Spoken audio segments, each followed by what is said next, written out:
ಇಡೀ ರಾಜ್ಯ 31ನೇ ತಾರೀಕು 31/12/2024 ಬಂದ್ ಆಚರಣೆ ಮಾಡಲಾಗಿದೆ. ಏಕೆಂದರೆ ನಮ್ಮದು ಸುಮಾರು 38 ತಿಂಗಳ ಬಾಕಿ ಅರಿಯರ್ಸ್ ಬಾಕಿ ಬರಬೇಕು.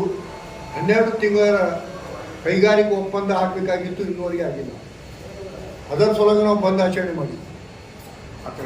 ಬಂದ್ ಅಂದ್ರೆ ಇದರಲ್ಲಿ ನಮ್ಮ ಜಂಟಿ ಹೋರಾಟ ಸಮಿತಿಯವರು ಇದ್ದಾರೆ.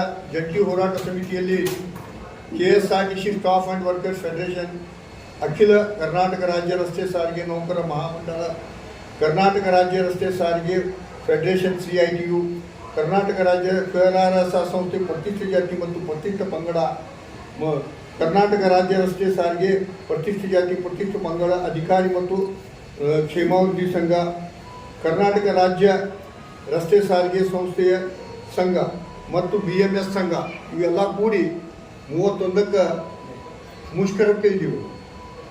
ಅದಕ್ಕಿಂತ ಮೊದಲು ನಾವು ಮನವಿ ಮಾಡ್ಕೋತೀವಿ ಮುಖ್ಯಮಂತ್ರಿಯವರಿಗೆ ಮತ್ತು ರಾಮಲಿಂಗ ರೆಡ್ಡಿ ಸಾಹೇಬರಿಗೆ. ಏನು ಮನವಿ ಮಾಡ್ಕೋತೀವಿ ಅಂದ್ರೆ, ಅವರು ನಮಗೆ ಕರೆದು ಮಾತುಕತೆ ಮಾಡಿ ಈ ಕೈಗಾರಿಕಾ ಒಪ್ಪಂದ ಮತ್ತು 38 ತಿಂಗಳ ಬಾಕಿ ಹಣ ಮತ್ತು ನಿವೃತ್ತಿ ಆದವರ ಬಾಕಿ ಹಣ ಕೊಟ್ಟು ಮಾತುಕತೆ ಮಾಡಬೇಕಂತ ನಾವು ರಿಕ್ವೆಸ್ಟ್ ಮಾಡಿರ್ತೀವಿ.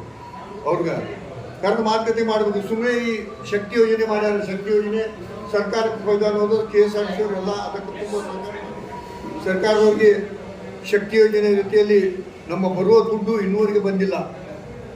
ಆ ದುಡ್ಡು ಕೂಡ ಬರಬೇಕು.